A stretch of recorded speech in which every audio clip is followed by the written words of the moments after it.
Welcome. In today's video, we're diving into a simple yet essential task, allowing Gmail to access your microphone on your Android device. This is particularly useful for voice typing, sending voice messages, or making calls through Gmail. Let's get started with the steps. First, grab your Android device and locate the Settings app. It usually looks like a gear icon. Once you're in the Settings menu, scroll down and tap on Apps. This is where you'll find all the applications installed on your device. Now, let's find Gmail.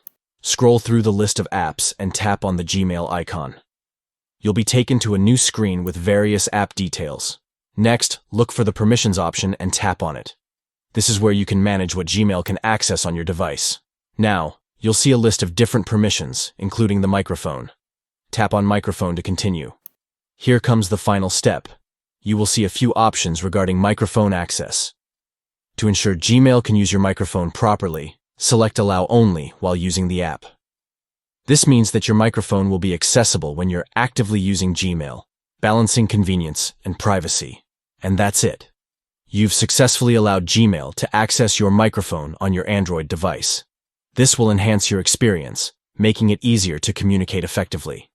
If you found this video helpful, don't forget to like and subscribe for more tech tips and tricks. Thanks for watching, and see you in the next video.